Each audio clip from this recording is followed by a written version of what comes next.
Gorman in the morning, Minnesota's 92 KQRS. Good Monday morning. We're back at it, baby. Back and better than ever. Returning to the studio after a 3-day hockey bender. Paul Fletcher. Greetings. Let's do this. All right. Enough fun and games. Let's just get to business, boys. Man, let's dig in. It's a new week. I'm excited to be back. Please, sir, some headlines. All right. There's a new report from Only Guider that was just released in Minneapolis, ranks quite high.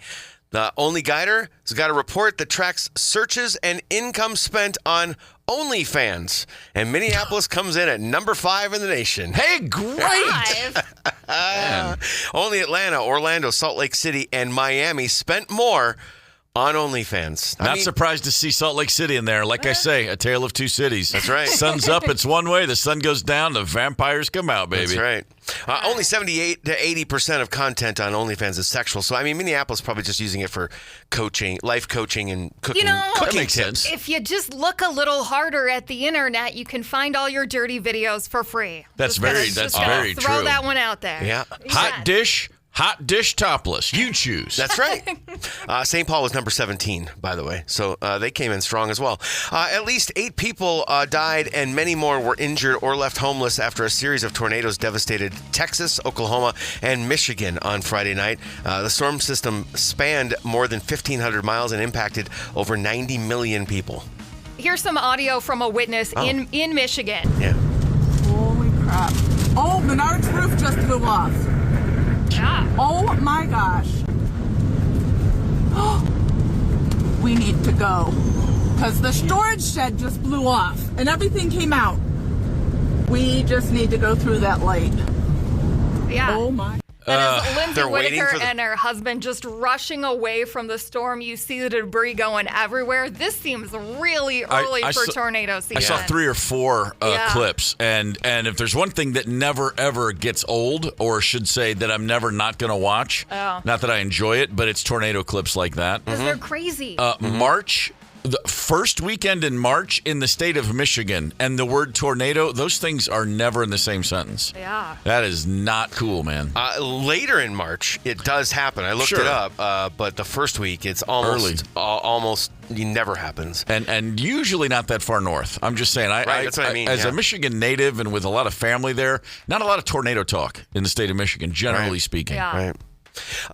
Led Zeppelin's 2025 documentary, Becoming Led Zeppelin, is going to be released on a 4K ultra-high definition disc and Blu-ray April 14th. They're doing a collector's edition box set of the documentary. It's going to have all kinds of collectibles in it, along with the film itself. Jim's not afraid to turn a profit on a product. There we He's go. good. Only a handful of bands out there that could do a documentary and release a box set about it. Sure. And yeah, Zeppelin be one of them. That would be one of them. A flight from Nashville to Fort Lauderdale had an emergency landing in Atlanta due to a security scare. You can check out here in just a second. You'll hear flight attendants telling people on board, heads down, hands up, while armed guards rush down the aisle and pull a guy from his seat.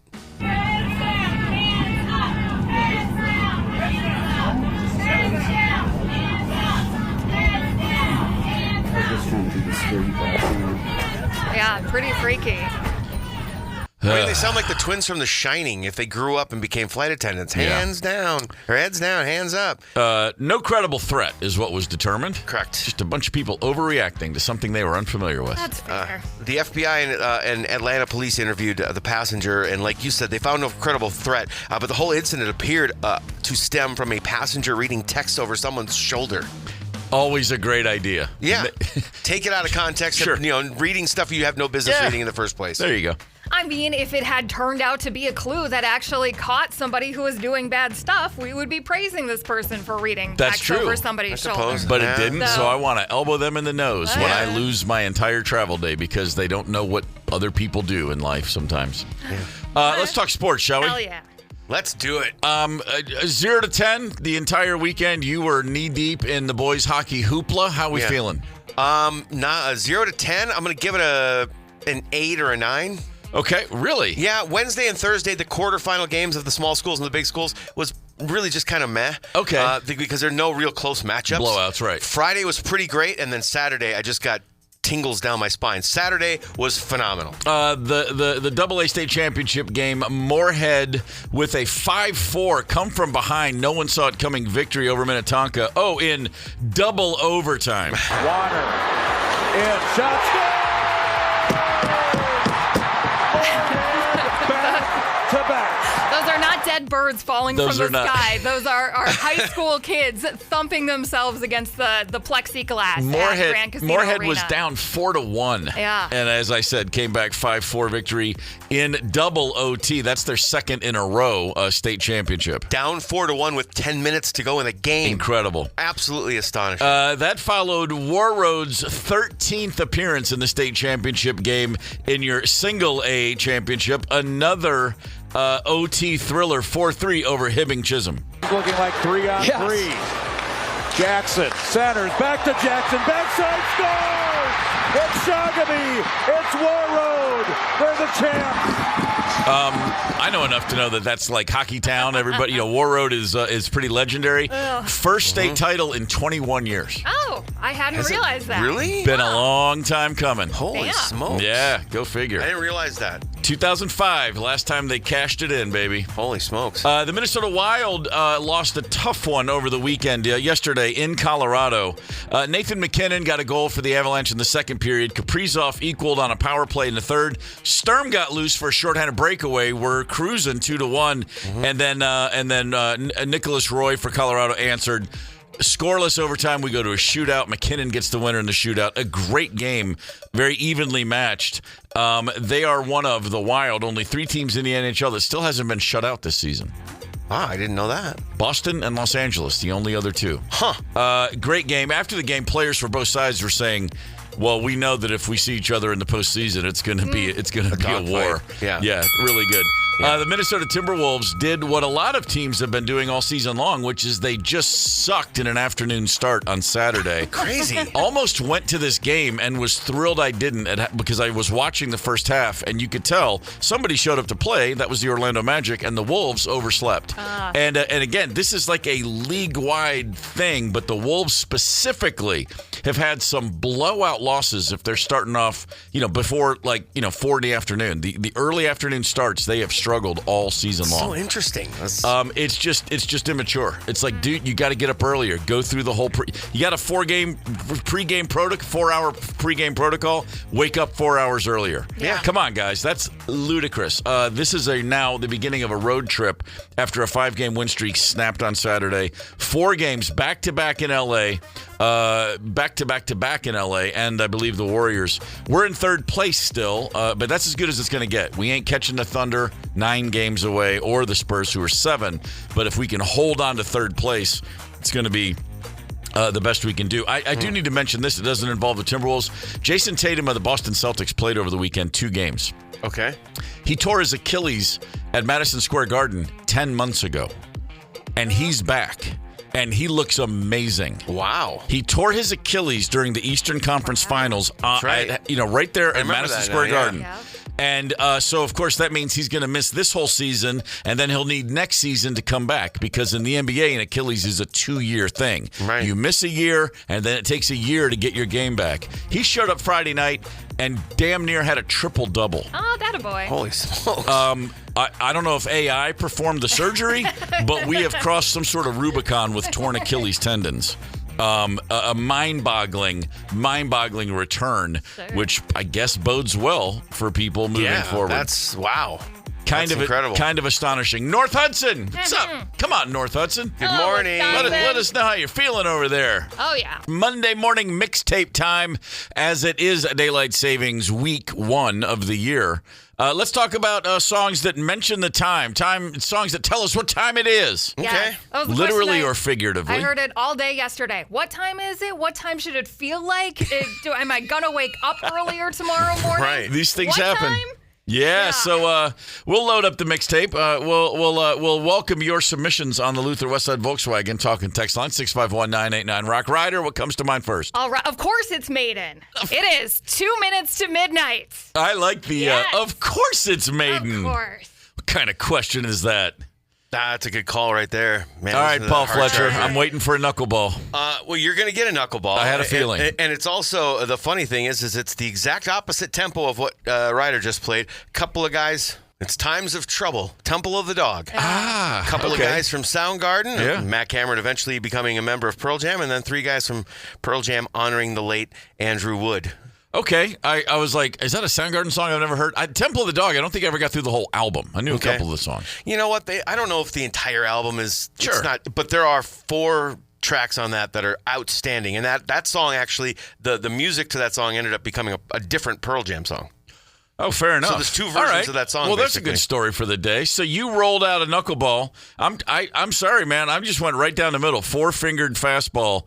Local guys, Semisonic. Oh. I mean, I figured it's the first thing that occurred to me, and I was like, that certainly does the job. Yes. God, what a great song. We're not here to think. We're here to blink. There it is. 92 KQRS. Gorman in the morning, Minnesota's 92 KQRS. Let's talk about sitcoms, specifically most diabolical sitcom characters. Now, we just heard Men at Work. Yes. Lead singer Colin Hay. Remember in the early 2000s when Scrubs was a big show? It's just gotten a reboot right now. But Scrubs, in its first run, all of a sudden Colin Hay started turning up on episodes in the background playing songs with an acoustic guitar. He was not a diabolical character, but the man had some solid sitcom experience. Wow. And it was just such a that was one of the first things of like this meta experience where like, and in the show they're like, is that Colin Hay? And he's just standing there singing a song. It was really cool. And it kind of reminded everybody like, oh, that guy wrote some bangers. But he was not diabolical at all. He's just a nice guy singing good songs. I feel like when he showed up, though, you knew something was about to go awry. Yes, that's very true. Always. So, but looking back over the years of sitcoms, diabolical sitcom characters, to your point, Ryder, which you said earlier, sometimes those are I'm not saying they're the worst characters. They're often the best, but they are the most diabolical characters. The people who, if they were in your own life, you hope you would have the good sense God gave a horse and get them out of the room. But it doesn't work that way in sitcoms. So when I say diabolical sitcom character, Fletcher, who comes to mind? Oh, man. I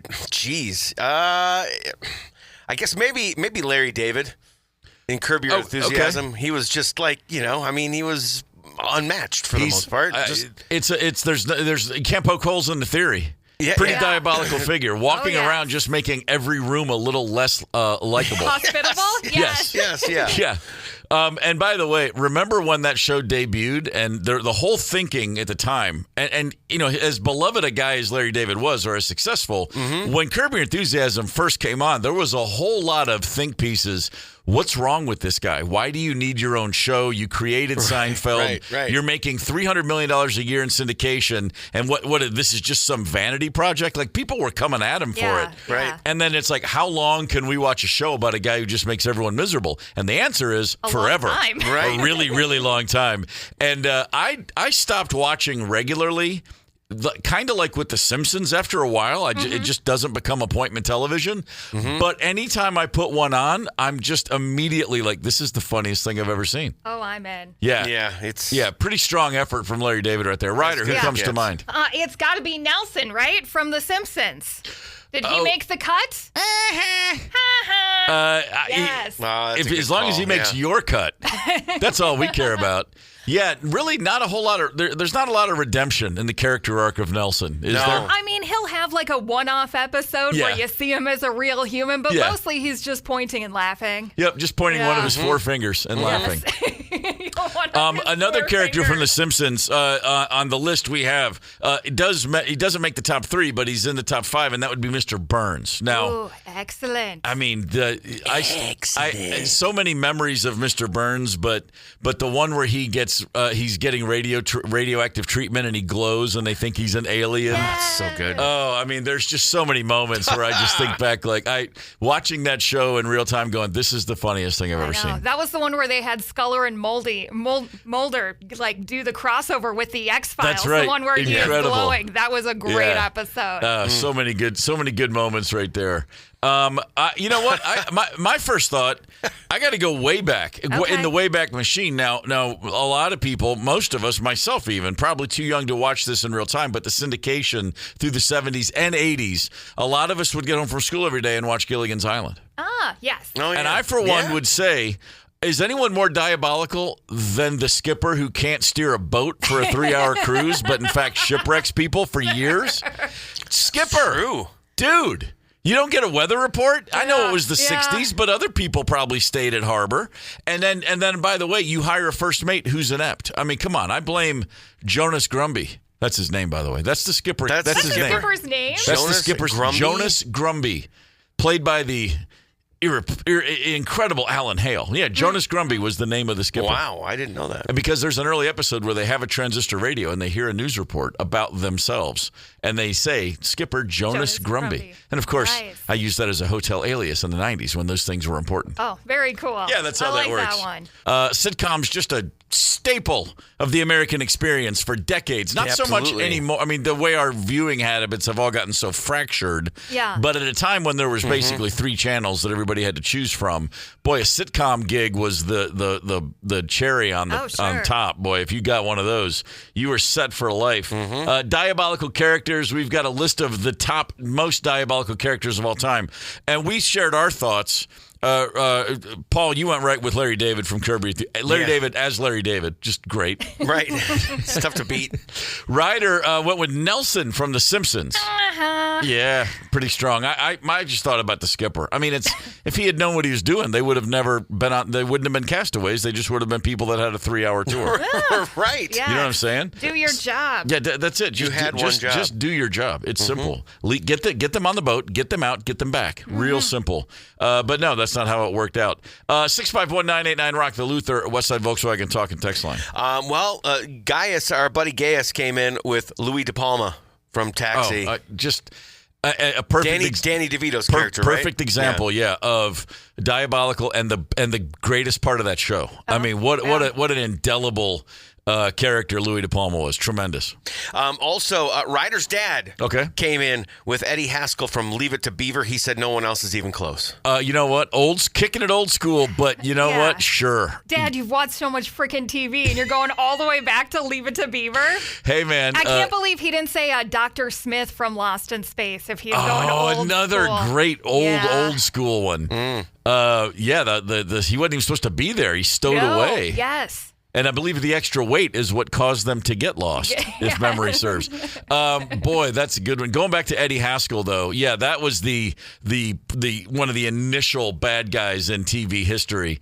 I have this great memory of my wife in the early 90s calling a pizza place to order a delivery, and then we never got it. She called back, and the guy on the phone was giving her some grief, and she's like, hey, I ordered. I'm waiting, and she's big on customer service. She has no time for people that don't apologize and make it right. Okay. But I remember just looking at her, and I'm like, relax, it's a pizza. And she was getting kind of angry, and the guy was giving her grief. She goes, and we had been to this place one time. She goes, what's your name? And the guy goes, Eddie Haskell, and hung up on her. And that just to give you at a time, Eddie Haskell was such a big deal still. This is like 91. Right. Yes. These days, if you don't know who he is, I forgive you. The show's 60 years old. What else we got? How about Murdoch from MacGyver? I never watched MacGyver, so I don't know this one. You know what? I missed out on. I know what MacGyver is, but I was more of a MacGruber guy. MacGruber, was more my speed. But that's pretty good. So on this list, let me get your thoughts. Yeah. So the top 3 listed here. Number 3 from the show Community, Evil Abed. Okay. Never seen 1 minute of Community. I watched most of the first season. Okay. And I don't know, and I don't recall it super well. I don't think that version of him appeared before, until after I was done watching. So I not watched familiar. a few seasons of Community. I vaguely recall some evil Abed, and just knowing main Abed, good Abed, I wouldn't want to cross his diabolical side. Okay. I see. Right. Good. The double-sided character then. Very nice. Number 2 on the list. Again, a little love for Danny DeVito. That would be his character, Frank Reynolds, from It's Always Sunny in Philadelphia. Okay. Danny DeVito, the trouble with being typecast. Yes, you end up in really successful sitcoms for decades of your life. I checked out of It's Always Sunny maybe around season 5 or 6, and I think they're on like 15 right now, but I would have said the McPoyles. Yeah, the creepy brothers and their sister always licking their lips and causing trouble. Danny's character in Ant's favorite movie, Matilda, was pretty diabolical, too. So, yeah, Okay. Danny DeVito definitely typecast. He's for got sure. it. Number one on the list we have, this may be recency bias, not that I don't enjoy, but Eric Cartman from South Park is topping this list. I'm not fat, I'm big boned. Yeah. You've been holding out for a year on that one. There's some episodes. That's pretty good. There's some episodes. Seriously, though, on a show where Satan is a regular character, That's a you're good going to point. go with Cartman. Right. That's a very good point. All right, keep them coming. This is pretty great. We've got to get into some headlines, though, so they give us about 5 minutes and 2 songs. Gorman in the morning. Coming right back. 92 KQRS. Streaming from 92KQRS.com. Gorman in the morning is back. 92 KQRS. Gorman in the morning, Minnesota's 92 KQRS. Good Monday morning. It is March the 9th. We are at the top of another hour. Paul Fletcher, please, sir. I'm feeling Minnesota, so give me some headlines. All right, if you're missing the Olympics and you're wanting it back, we've got U.S. Olympics figure skating stars coming here, including Elisa Leo, and Elian Malinen. I can't even talk. Is that the quad god? That's the quad god. So we Yeah, got thank Alyssa you. Lou and the quad god I don't know why making their appearances. It's That's not. cool. It's not Lou. It's Leo. It just came out in People magazine this morning. Oh, okay. It's crazy. Yeah, she said she doesn't really care. But anyway, they're coming through the Grand Casino Arena. Stars on Ice tour, May 10th. Tickets are on sale now. If you want to go check out some Olympic figure skating. Fair enough. Sure. That'd be kind of fun. Yeah. I've done it once before, and it's pretty awe-inspiring in person. At least 8 people died, and many more were injured or left homeless after a series of tornadoes devastated Texas, Oklahoma, and Michigan on Friday night. The storm system spanned more than 1,500 miles and impacted over 90 million people. And here we've got a lady in Michigan observing the twister. Holy crap. Oh, Menard's roof just blew off. Oh my gosh. We need to go. Because the storage shed just blew off and everything came out. We just need to go through that light.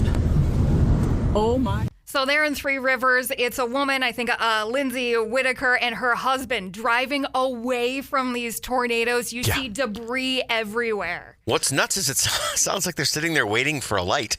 Just go. It's okay. My mom and my brother Doug were at a red light in Hopkinsville, Kentucky in 1978, and they watched a tornado coming towards them.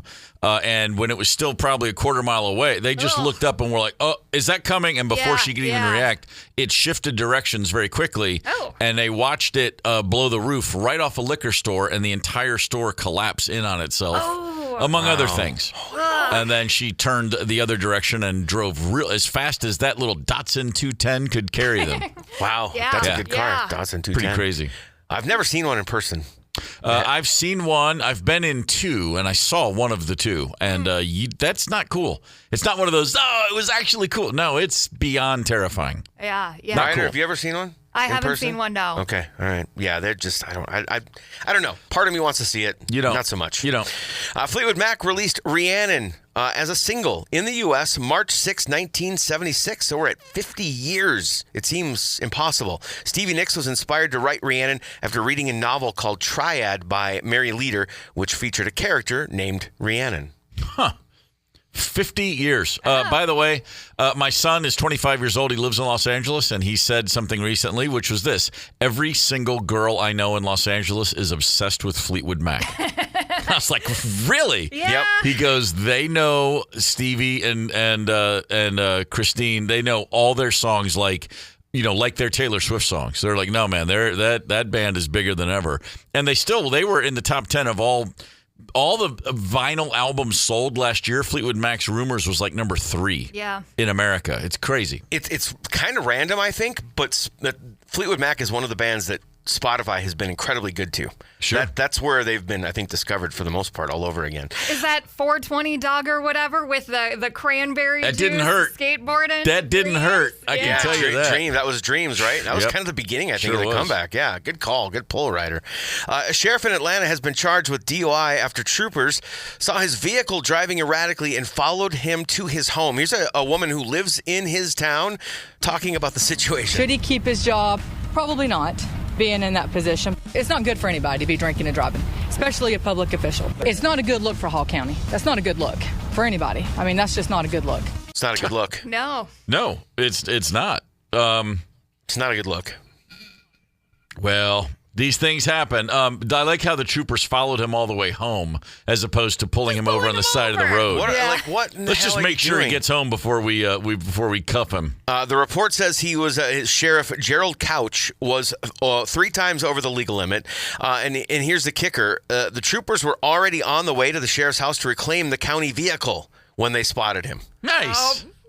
Nice. That's a good story. Sounds like he's been given a few chances. I would say that's probably safe. It's not a good look. Not unlike Steve McNair, Titans' great quarterback back in the day. The number of times he was driven home by one of the 2 officers, my man had a problem. Yeah. But when you're a winning quarterback, hey. Got to protect him at all costs. Hey, speaking of quarterback and sports and all sorts of things, over the weekend at the Grand Casino Reno, the 2 state championship games for boys hockey, both pretty fantastic finishes. They're going to be talking about Moorhead forever. Moorhead with the 5-4 victory over Minnetonka in double OT. Here's Evan Warner. Warner in, shots good! Moorhead back to back. it sounds like frogs falling from the sky. Yes, it like does. It's one of the apocalypses or something like that. It's Magnolia is the movie you're thinking of. Moorhead 5-4 victory in double overtime. Moorhead trailed 4-1. You said with 10 minutes left to go in the third period. An absolutely improbable comeback, and it was incredible to watch in person. Just remember to the boys on the Minnetonka team who blew that 4-1 lead. You guys played great all season long. And you're never going to forget that. Yeah. Wow. I'm just saying, hey, I still remember the shot I missed against Fordsville, my last home game of my senior year. That one's going to sting. Yeah. War Road, 13th appearance in their state championship game, the single A. But here's something a lot of people were surprised by. For the first time in 21 years, they actually grabbed the brass ring. That's crazy. Yeah, beat Hibbing Chisholm 4-3 in OT. It sounded like this. Looking like 3-on-3. Jackson centers back to Jackson. Backside scores! It's Shogamy. It's War Road. They're the champs. War Road. I'm a high school hockey nerd. Yeah. And I'm shocked it's been 21 years. Yeah. Like, that's wow. No, I had no clue. The Minnesota Wild dropped a game yesterday in Colorado. Great game with the Avalanche. Went to OT, went into a shootout before the home Avalanche prevailed. McKinnon with the killer in OT. Let's see. Along the way, Jesper Wallstedt, the rookie, the Wall of St. Paul, had 34 shots turned away. 10 while denying 5 power plays for the Avalanche. Pretty strong. Obviously, the Avalanche are the class of the NHL. There was a lot of talk at the trade deadline, which was just this past Friday, right, about Wallstedt being moved to bring in a center. We saw yesterday why you keep him around, because he kept him in that game multiple times. Yeah, no kidding there. It's when the playoffs come, boy, that we're gonna really that tandem. Yeah. It was close. The Wild were toe-to-toe with them the entire time. That was close. That was very close. I almost said something I'm not supposed to say. Yeah, that was the most obvious, like, thank God they didn't save him. Anyway, whew. I had a panic. I was about to reach for the dump button. It was right there. Good call, buddy. My toe was in the water. I know. I pulled the whole foot back, though. Serious restraint.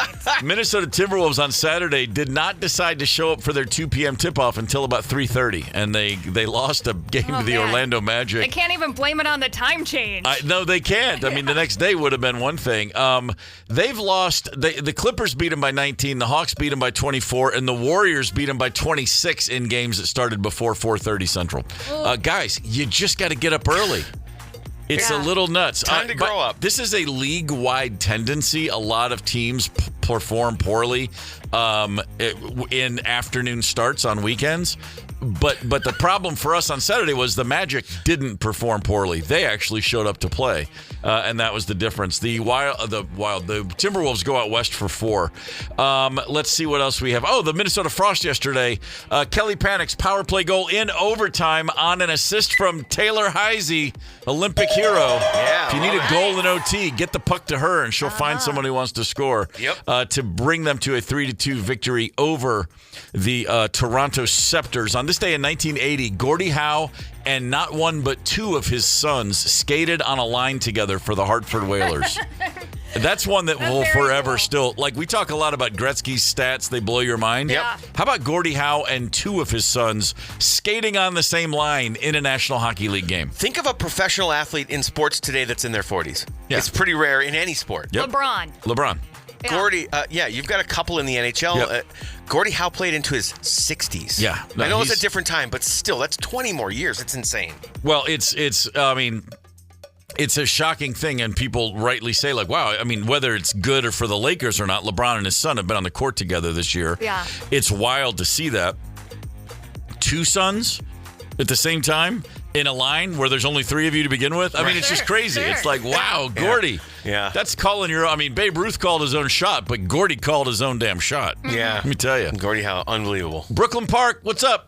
Morning, BP. We are running up to Brooklyn Park on Wednesday. Check this out. Wednesday, 2 days from right now, on March 11th. Yeah. At 5:30 p.m., we are going to be at Heavy Rotation Brewing. Nice. What a great name, huh? Heavy Rotation Brewing Company, baby. All music inspired, baby. I like it. Yeah. So that's Wednesday at 5:30. Come on out, why don't you? Yeah, here's the deal. The big boss is coming out from Chicago. I'm just telling you 2 about this right now, is going to be crashing the party with us. Yeah. So make us look good in front of our big boss. Man, let's go. Yes. Okay, yeah, then you have to come out. Yeah. I actually know the owner fairly well. His name's Ken. He's a music nerd. Okay. And he's a beer nerd, and so he's combined the two. I don't know how much music theme there is within Heavy Rotation, but that's the name. Any song, that you listen to on a regular basis is in your Heavy Rotation. You can be a beer nerd and you can be a music nerd, but if you're both, then you're just cool. Yeah. Right. See, that they can't, the nerds cancel each other out, and then That's you're right. like, oh, that's that dude everyone wants to hang out with. That's right. There you go. Also very cool meat raffle at 6:30. Isn't it it's an Osseo-related meat raffle or something like that? Even though we're in Brooklyn Park, I think it's anyway. Meat raffle. There's no geographical lines when it comes to a meat raffle, and it's a free meat raffle, by the way. Heavy Rotation Brewing Company, Brooklyn Park, Wednesday at 5:30. I'm looking forward to it. We're looking forward to it. Come out and join us. These things are always a good time. Gorman in the morning. Coming right back. 92 KQRS. Streaming from 92KQRS.com. Gorman in the morning is back. 92 KQRS. Gorman in the morning, Minnesota's 92 KQRS with the state tournament in the rear view. Let's talk about that hair, baby. John King's on the horn right now, joining us on Gorman in the morning. The all hockey hair team video has been released. An exec, one of the founders of Pull Tab Sports, the man responsible for sharing hockey hair with the world. John, good morning. How are you? All good on this end, man. How was your last few days? A little hectic, I would imagine. Yeah, a lot of time in my basement looking at hair, for sure. Well, you know what? At this point, that you're getting pretty good at it, I got to say. Par for the course. It's always a good time. I always find myself laughing out loud at some point, something I saw, or the managers keep it interesting, too. Yeah. Oh, yeah. The team managers, the student managers, they've come up with antics now. Oh, sure. Yeah. Oh, yeah. No, I'm a big fan of the student manager scene in the state tournament. So, how's this year ranking for you? Good year, really good year, one of the best ever. Where are you putting it? It's always different. I'm kind of a purist on the hockey hair. I love everything that happens, whether people are dyeing their hair or spray painting it or mohawks or whatever. Right. But as far as the top 10, I always tell people, if you saw somebody at a restaurant out of their gear and you say, that guy looks like a hockey player. So I keep the top 10 pretty clean. Like it's hockey hair. It's not just a carnival.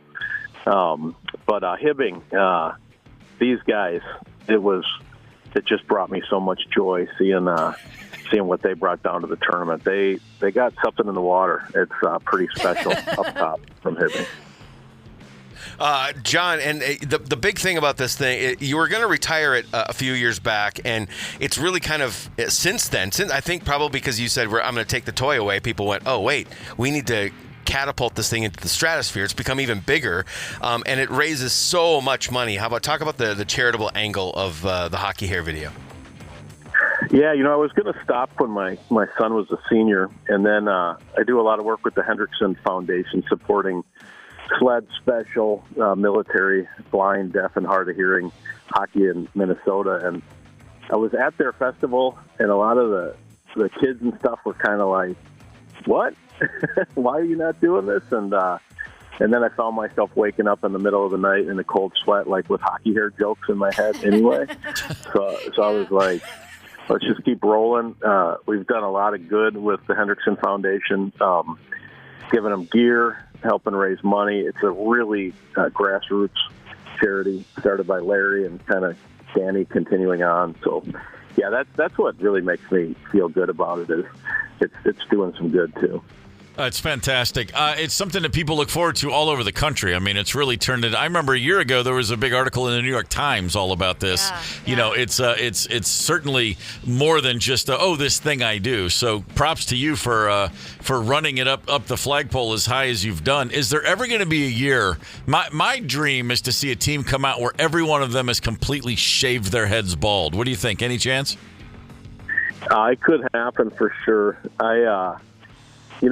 It kind of ebbs and flows. People always ask me that. It's like the stock market. Like, was the hair good or not? And I don't care. I mean, if it all fell back and there was just one long hair on each team with great hair with the windows down, like, I'm kind of okay with that. Like, that's maybe the natural order of things. So I'll still be watching. As long as I'm laughing, I'll keep doing it. And the kids, they always do something that makes me laugh. So.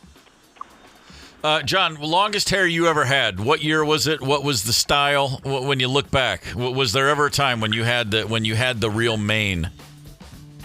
I do take my own hair seriously. Probably the longest was studying abroad in quotation marks in Australia in like 1995. Probably listening to Pearl Jam on a yellow Sony.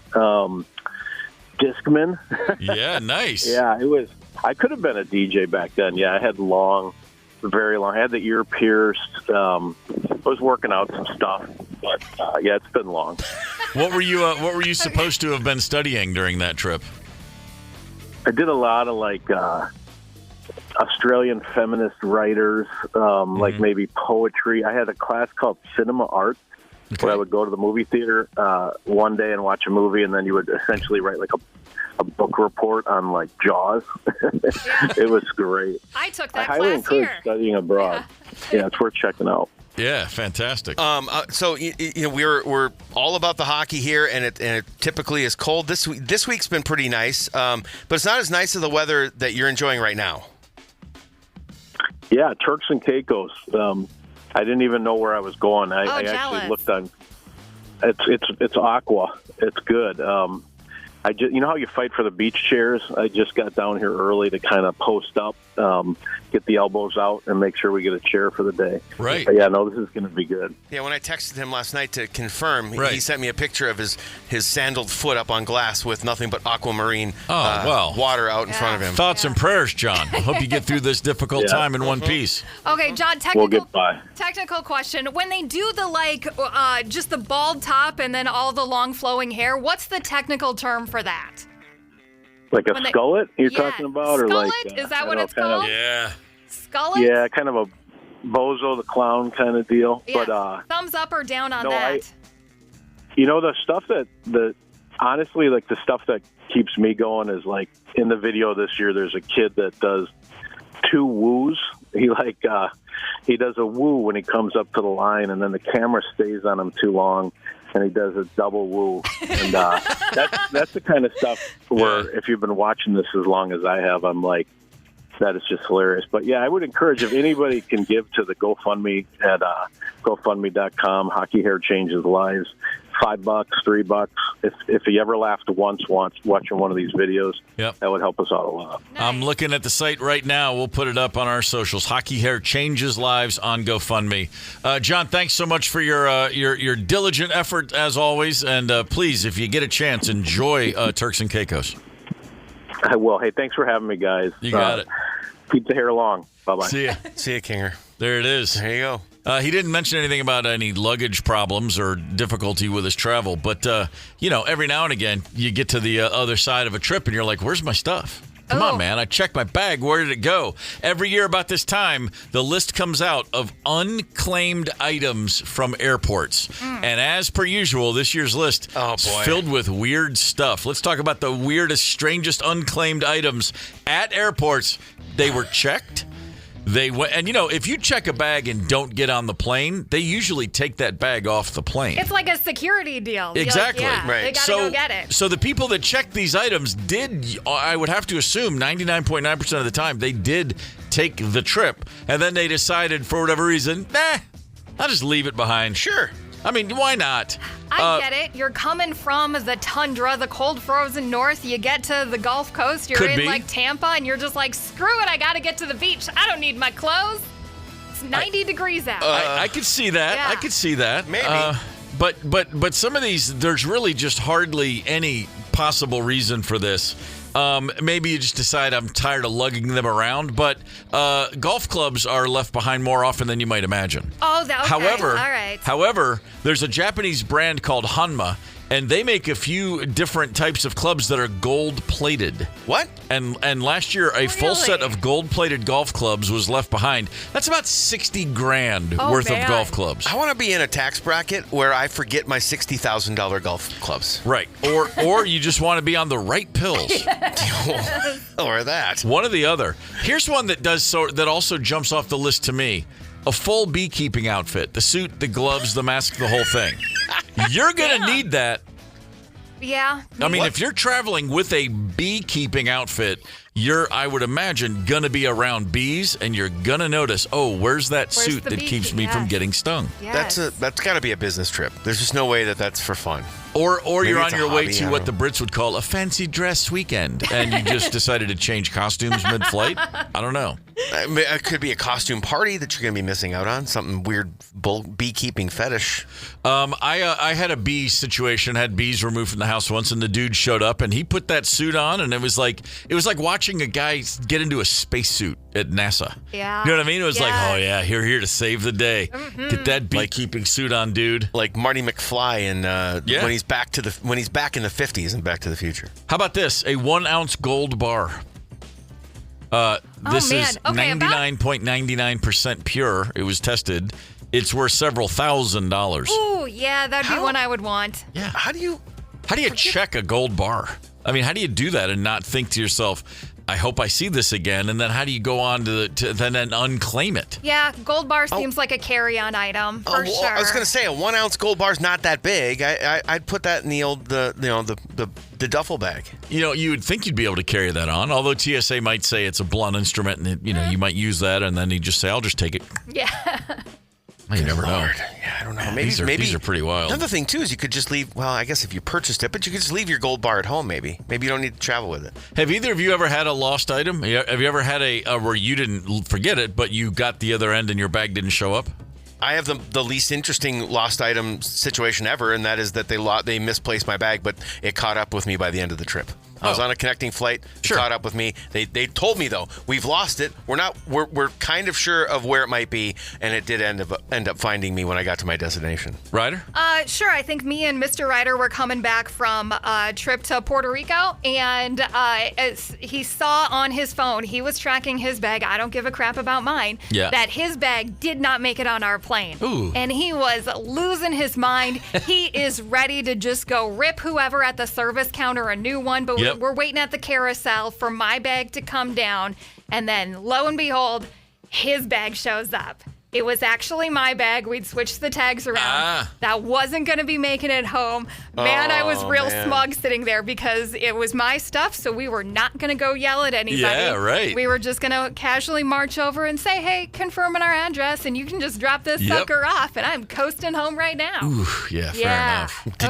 Did you get it back eventually? Yeah, it came in like 2 or 3 hours later. They came and dropped it off at the house. Man, I love that stuff. Man, I love the idea of the, you lose your bag or you just forget your bag. Because, I mean, losing a bag or they lose it for you, that sucks. But this list, the idea that people, I'm just so fascinated. Has anybody ever walked out of the airport and then gone, oh, wait, I forgot to grab my stuff? I mean, what must that be like? How happy is your life? That is a good life. Yeah, you're right. You're in Vegas, you're already sitting down at the slot machines they have at the airport. At the gate, yeah. Yeah, I could see that happening. Yeah. I mean, that's a good place to lose a bag, though. If you got to kill some time, it might as well be the Vegas airport where you've got things that you can do. I've had 2 bags. I've had 2 incidents, and they both ended up real happy endings. One of them was kind of staggeringly happy, like shocking. Efficiency, if you will. But I'm curious, have you ever left a bag behind? 651-989-ROCK, Luther, Westside Volkswagen, talking test line. A list of bags that people left behind at the airport containing some really bizarre things. I mentioned I'd had 2 things go wrong with my baggage. Flew one time home from a European tour, landed in Atlanta, Georgia, where I lived at the time, and my suitcase didn't come out. I went over to the airline. I said, hey, this is my suitcase. It's big. Yeah. I'd been in Europe for like 5 weeks. It was full of really, really dirty clothes. and I had 3 days at home before I went back out on the road for a U.S. tour. And they didn't show up that night. They didn't show up the next day. I'm calling every day. They're like, we're still trying to get it. It got ripped. It traveled all around the world apparently without me. And then eventually I got a phone call and they said, hey, this is the Delta baggage. We've got your suitcase here in Atlanta. And I said, as it was 3 days later, well, I'm on my way to the airport right now, so just keep it there. I picked it up on the way, and not exactly the suitcase of clean, fresh clothes I was hoping to leave home with. But better than no clothes. Better than no clothes for sure. And then I actually left behind a carry-on on a flight once. Oh. Landed, I was connecting. Carry-on? I was flying from Amsterdam to London and then stayed overnight, and the next morning had to fly back to the States. Yeah. So it was like the last flight out of Amsterdam, like a 9 p.m. flight. And I land at the airport in London, and I had a CD case, walking around with compact discs. Sure. Yeah, I had that. This is clearly dating the 90s, this story. And it was, is in the seat above me. It's in the overhead compartment above me. And we landed, and I got up, and I grabbed my other bag, and then I just walked off the plane, forgot all about it. No. And I got to baggage claim, and I'm like, oh, and I turned and I went running back, and it's a really long walk to Giant Airport in London. Right. And I got there, and when I got back to the gate, the plane had already left. It wasn't even there. Wherever they were going to store it for the night, it was gone. Wow. And I'm like, holy crap. And then I got to run all the way back to immigration, get to baggage claim, walk through, this was on KLM, the Dutch airline. I filed the thing. I said, I was in seat whatever, and I left this thing above me, but I'm on a flight tomorrow morning from a different airport. There's no way. And they said, well, where are you staying if we find blah, blah, blah. I give her the name of my hotel. I get into a van. I drive to that hotel, and I check into the room, and it's on the bed of my room when I get there. No way. Because before the plane had even left the gate for wherever they sent it overnight, somebody had gone through and they found it. They matched it because it had the name tag on it. Yes. They figured it out, and then when I told them where I was staying, they gave it to a dude on a motorcycle who could get through London traffic a lot faster than a van. Got to the hotel before we got there, and the hotel staff put it in my room. Oh, so cool. Did you give the hotel staff in KLM a fruitcake or something to say I thanks? just said, this is my one, this is it. Dude. I can never complain about anything ever again with travel. Yes. That 90s CD collection, so more valuable to me than any kind of gold bar. Oh, sure. Oh, God, golf it's not even clubs close. or whatever. Yeah. You think to yourself, well, the CDs aren't that heavy, but a bunch of them are. Yeah. And that thing hurt my shoulder for a while, but I couldn't leave home without it. That definitely adds up when you get 90 of them in a case or whatever. Back to the things that were unclaimed. Here's the top ones I got. These kind of blow my mind. Okay. This one, truly, a piece of rock looking something was found in a bag. It turned out to literally be a piece of a meteorite. Ooh. Somebody was traveling with a chunk of a legitimate meteorite and decided, I don't need that. I'll leave it behind. a bionic knee, a prosthetic knee with a built-in motor. A prosthetic knee with a built-in motor was left behind in a suitcase. Your robot unclaimed. knee? Yeah. Jeez. Incredible. And then finally a fully assembled robot. It doesn't look like a person, but it's got like those kind of legs you see, a box on top. But a fully assembled robot in a big case was left behind, unclaimed, unchecked. I don't know. I'm just as curious. I want to know the stories of why you were traveling with these things. Some of those stories might be pretty interesting. I mean, the robot should have gotten to where it needed to go on its own. It's a robot. Not much of a robot. It's only a matter of time before that's exactly what happens. Yeah, let's not push AI any faster than it's already going. Eventually, that robot's going to run up to the cabin and take over the plane and fly it for us. It's just a matter of time. I'm feeling Minnesota. We got headlines in 5 minutes and 2 songs. Gorman in the morning. Coming right back. 92 KQRS. Streaming from 92KQRS.com. Gorman in the morning is back. 92 KQRS. Gorman in the morning, Minnesota's 92 KQRS. Good Monday morning. It is March the 9th. Let's dive in, Paul Fletcher. What's happening in the world? Give me some headlines. All right. If you've been missing the Olympics, we've got a few Olympian figure skaters coming through town, including Elisa Leo and Ilya Malinin. That is the quad god? The quad god. Right. They're coming to St. Paul. The Stars on Ice tour will stop at Grand Casino Arena May 10th. Tickets are already on sale. So, if you want to go see their precision in action. Fair enough. At least 8 people died and many more were injured or left homeless after a series of tornadoes devastated Texas, Oklahoma, and Michigan on Friday night. The storm system spanned more than 1,500 miles and impacted over 90 million people. Here's a lady in Michigan observing the twister. Oh, Menard's roof just blew off. Oh my gosh. We need to go. Because the storage shed just blew off and everything came out. We just need to go through that light. Oh my. So it's Lindsay Whitaker, and she's driving with her husband. They are watching the tornado come like right up behind them. Oof. Yeah, they're going down the road. There are several videos from the weekend that are just mind-boggling. The one across the lake, you're just watching a tornado get bigger and bigger and bigger. You know, it's really skinny at first, and then and it's the same kind of thing. The people, oh my God, is that a tornado? And then within like 30 seconds, it's like, yeah, there's no question what that is, and it's just ripping houses apart. Kind of crazy, man. I think Michigan, they say they average about 15 tornadoes a year in a big year. Yeah. Early March, way early for something like this. It this. does seem very early. Yeah. Occasionally they get them late March, but this early in March, almost non-existent.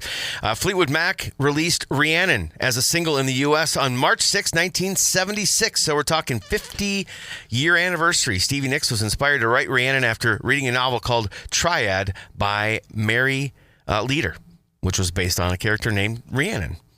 50 years ago, if you had said, hey, Stevie, this is a great song, she'd say, thanks so much. Like, it's really cool. The Welsh Witch, the whole thing. Yeah. She'd say, great. And they go, in 50 years, people are still going to be listening to this every day. She would have said, yeah, right. Because nobody 50 years ago would have imagined music from 1976 would still matter. I know. And in about 50 years, you'll be opening up for Billy Joel singing this song. Exactly. Would have blown her mind, too. Billy Joel? Wait, what? Yeah. He hadn't done anything yet. Yeah. Right? Yeah. Nuts, for sure. A sheriff in Atlanta has been charged with DUI after troopers saw his vehicle driving erratically and followed him to his home. Here's a woman who lives in the town that the sheriff is from talking about the situation. Should he keep his job? Probably not, being in that position. It's not good for anybody to be drinking and driving, especially a public official. It's not a good look for Hall County. That's not a good look for anybody. I mean, that's just not a good look. It's not a good look. It's like, well, yeah, no, it's not at all. It's not a good look. So Hall County, that's out there a little ways. It's a suburb, exurb maybe, I guess, of Atlanta. I just like that the troopers followed the guy all the way home. Man. Is it a safe face or for anybody? I mean, that's just not a good look.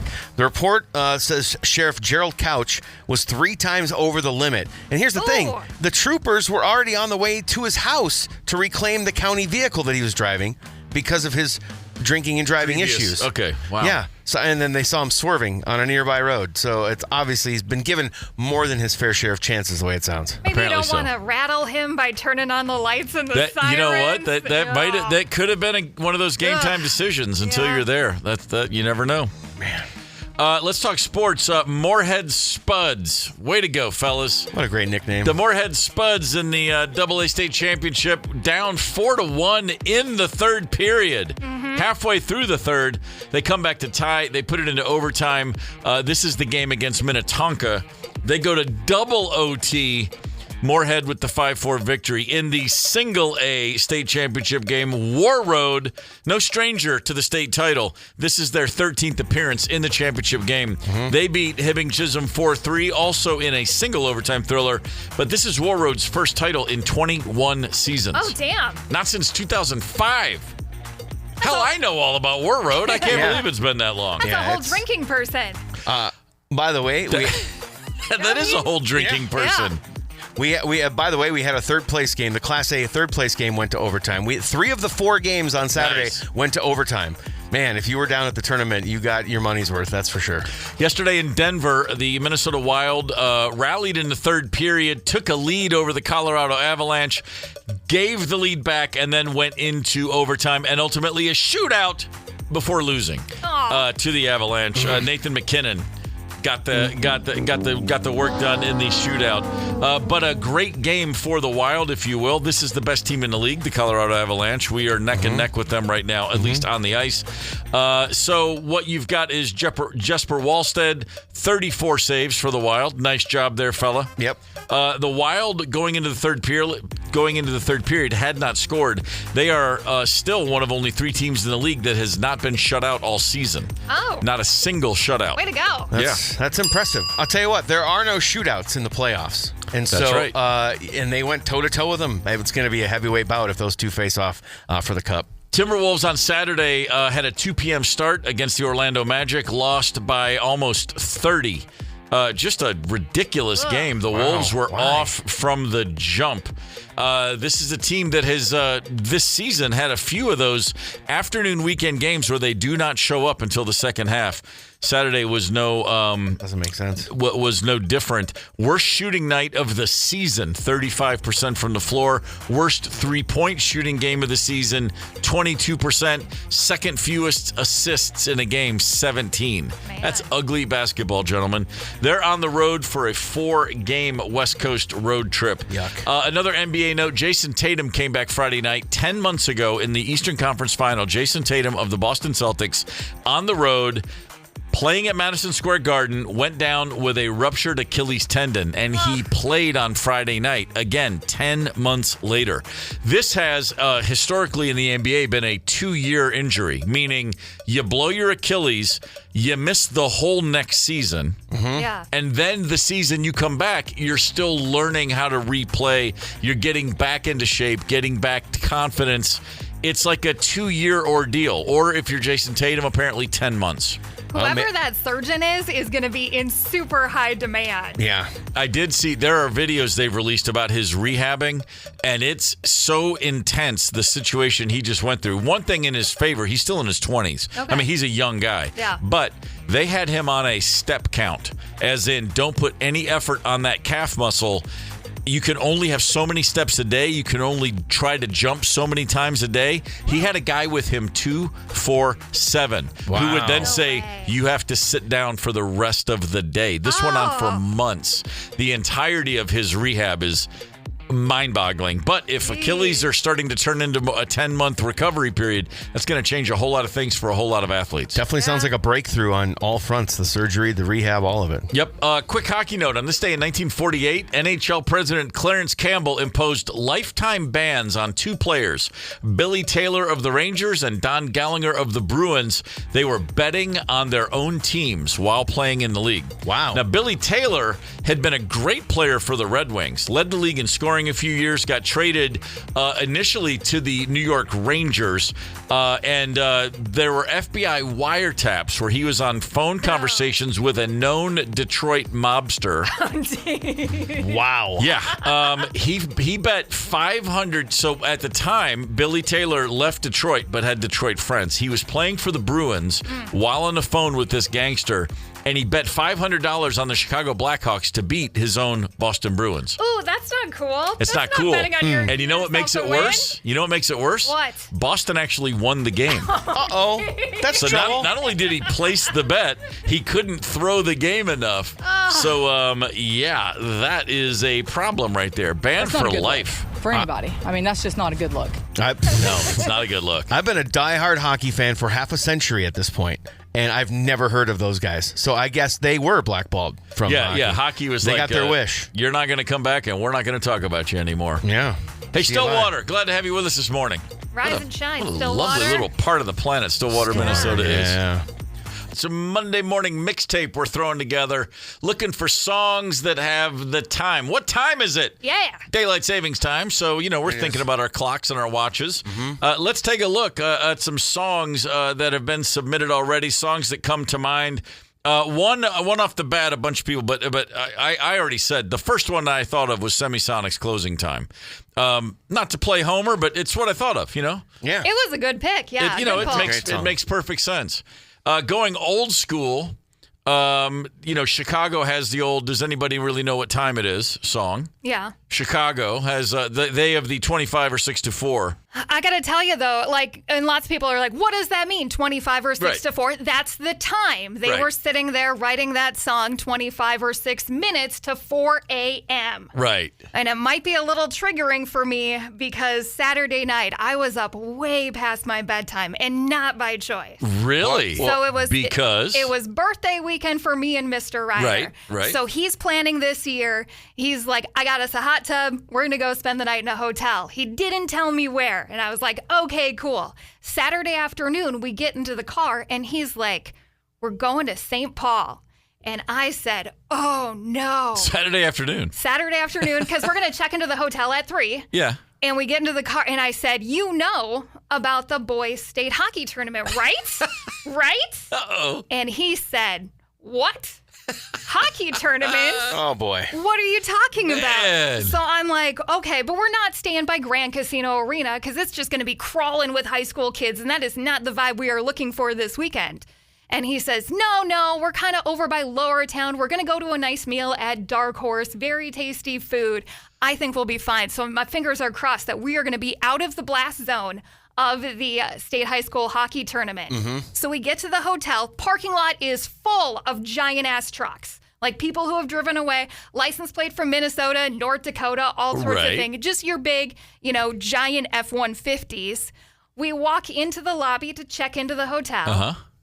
It is all people in black and orange. Oh. We are staying where all of the Moorhead hockey team is staying. Pretty much the entire frickin' town of Moorhead is staying there. Nice. And this is like spring break on steroids. Yeah, it is. I walk in the front door. There's kids like maybe they're 21, maybe walking around with 6-packs of Angry Orchard. There's dudes walking around with 12-packs of Leinenkugels. We get to our hotel room. There are like 8 empty Coors Light cans just lined up. It's one of those hotels where you can see like all of the floors. If you stand out, everybody is just hanging out on the railing, drinking beers. Yeah, they are. And the game is still 3 hours away. Oh my God, that's awesome. So we're a little apprehensive about this. We go out to dinner, we come back. Because the game's gonna start at 7. We're like, the place will clear out, and we can go hang out in the hot tub. That's not what happened. So everybody who'd come with their kids to have a birthday party or spend the weekend with the grandkids has been hiding in their rooms. Yeah, sure they have. So as soon as 7 o'clock hits, they all just descend on the pool. It's like that famous World War II story where On Christmas Day, when all the gunfire goes down and everybody pops out of the trenches and the Germans and the Brits start playing soccer in the middle of the warfield. The armistice, sure. Yeah, it's exactly like that. They just all hop into the pool. So you guys don't have to ask who they were rooting for. That once they get there, you were rooting for Minnetonka for sure. Oh, yeah. So we're like, we're going to avoid the pool. We boogie over to the bar. Of course, the game is on. We're watching the game and there's a handful of Moorhead fans that didn't get tickets. So we're quietly watching at the bar with the staff, rooting for the Skippers. Come on. And they're up 4-1. You know, it's going to be a great one. It's going to be a quiet night. It's going to be a quiet night at the hotel. Yeah. Nothing says happy birthday like let's go hang out with drunk high school hockey fans. Then Moorhead starts to come back, and they start to come back. And the bar staff is like, man, if they pull off the comeback, we are just going to get annihilated when Moorhead gets back to the motel. Yeah. Well, they made it famous last year, and they went back to the same hotel this year, and it was the same party as they had last year. It's become... we're watching. It goes... They settle it up. They tie the game right with 35 seconds left. You can hear groans coming from the kitchen. Oh, here they go. So, yeah, and then I'm talking to one of the bartenders about the overtime rules, and she's like, could it possibly go until midnight when the bar closes? And I'm like, man, that would be a tough one. You're talking 4 or 5 OTs. That's great. I don't think they're going to make it. Well, that would have been even worse because they're not going to come home and be quiet. They're not going to come back to the hotel and be quiet. Oh, they did not come back and be quiet. No, I'm saying if the overtimes would have went that late, they would have found a way to party still. That's what I'm saying. They still did. Well, because, they've got 3 or 4 Yetis per person. I saw the coolers the next morning. Yeah. So they score that final goal, and it's when everything turns green before a tornado, or when the water sucks out to the ocean right before the tsunami crashes. Yeah, that's what it felt like. Yeah, the bartender turns to me, and she just says, pray for us. Oh, man. Yes, dude, yeah, we boogied back to our room. We did all of the locks, like the deadbolt, all that other stuff, the whole 9 thing. Man. And they were so crazy loud. It was I think prison riots might be quieter than these suckers. Yeah, no kidding. Dude, they were banging on the railings. It was intense. And famously, it did wrap up at about 25 or 6 to 4 in the morning. Fair enough. Yeah, that's how hockey players do it. Especially after a win. You got to do it. That's fantastic. Daylight savings time has come. It is gone. We are in the midst of it. Life's better. Yes, Ryder, I admit it. Okay, it's better. Hell yeah. We've got a lot of great submissions on both Facebook and the text line. Thanks so much. Let's get right to a few of these. We already heard a little bit of this one, 25 or 6 to 4 by Chicago. Chris sent that one in. The horns, man. A Ryder staple. Oh, yeah. Oh, yeah. Steven suggested from Silverchair tomorrow. Wow. Okay. Yeah. He says it's 12 o'clock, and then it's just gibberish after that, but it is during daylight hours. So. That's very true. Oh, my God. We're not going to mention Billy Joel's Piano Man. Well done, Larry. The Cure coming in strong. 10:15 on a Saturday night. Man, 10:15 on a Saturday night, it's usually a really good time. Hell yeah. I'm just looking back now going, over the course of my life, Saturdays, 10:15 is usually right at the it's good stuff. Yeah. It's at the cusp. It's before you've gotten into too much trouble. Everything is still gravy. Absolutely. Heather came in with this one, another favorite of Ryder's. 2 minutes to midnight, Iron Maiden. Yes. Come on. All right, let's turn this tape over. All right, let's go. Flip it. Colt came up with the Rolling Stones, Midnight Rambler. That's still as bad as it gets right there. Hell yeah. God, man. That's a groove right there. They're doing the job right there. Jerry with a little Judas Priest. Sure. After midnight. Yes. Rockin'. Recorded at Tittenhurst, the Ringo Starr-owned estate that he bought from John Lennon, where John Lennon recorded Imagine. Oh, wow. That's super cool. Yeah. Wow. If those walls could talk. Imagine. Ashley giving us a little Beastie Boys, Time to Get Ill. It's time to get ill. Time to get ill. Yeah, that's what time it is. Ashley speaking my language. Is that a girl? Pear. I wonder if that's Pear, our dog training buddy. I think it is. Pear the Pizza Man. Time for me to fly, REO Speedwagon. Sure, Kevin Cronin. And then surely I wasn't the only person who suggested a local boy Semisonic with Closing Time. Tell you what, you don't have to go home, but you got to get out of here. That's true. That's how that works. Monday morning mixtape, a Monday tradition around here. And thanks to everybody for sending your songs in. Last call, speaking of closing time, last call to remind you for the day that we're going to Heavy Rotation Brewing Company Wednesday at 5:30. Nice. That's March 11th. That's in 2 days from now. Brooklyn Park, Heavy Rotation Brewing Company. Come out and hang. We got a little bit of time left, just enough for the last word. 1956, on a trip to Europe, a woman named Ruth Handler and her husband Elliot, they were in Europe on vacation with their kids, Barbara and Kenneth. All right. And Ruth came across a thing called a Bild Lily. It's a doll in Germany. And unlike a baby doll, it was a doll of an adult person. Oh, boy. And her daughter, Barbara, loved it. And she brought it home, and she started thinking about the fact that, why don't they have dolls that look like adults? And then maybe my daughter could envision herself as an adult and not be playing as a baby with a baby doll and then only see herself maybe as a mother one day. You probably know where this is going. 3 years later, Ruth Handler had converted that idea into something that she called a Barbie doll, named for her daughter Barbara. Yes. And on this day in 1959, for the first day, Barbies appeared on toy shelves. Now, over 1 billion of them have been sold. Since that day, in 1959, they were $3 each. Barbie, named for her daughter Barbara. Yep. Her son Kenneth. Barbie Ken. needed a boyfriend down the road. That's Ken. Sure. So Ruth Handler, nice job coming up with that. Her husband Elliot, I should say, was no slouch. They both worked for the Mattel Toy Company. Elliot's responsible for a little something called Hot Wheels. Ooh, that's boy. cool too. Yeah, so the Hot Wheels dude and the Barbie lady were married. So talking about all this incredible success, here's something Ruth Handler said, so she gets today's last word. We didn't know how to run a business, but we had dreams and talent, and that was enough to get us started. Hell yeah. So when you have a great idea, just get going. Don't worry about the business will take care of itself. Right. Dreams and talent, pretty good thing to start the day with. Tomorrow on the show, WTF Riders Edition. Yes. Looking forward to that as always. Man, weird dreams coming up in WTF. I'm Sure. Yes. Fletcher, what's coming up like right now on this station? Well, we'll go commercial free just after 11:45 over the lunch hour. And in my first block of 3 songs, the last song that Roger Waters and David Gilmour ever wrote together. Well, that sounds like a plan. Keep it right here on Minnesota's 92 KQRS. Gorman in the morning is also Gorman on the go. Get the 92 KQRS app and stream live or catch the Gorman in the morning podcast anytime. 92 KQRS.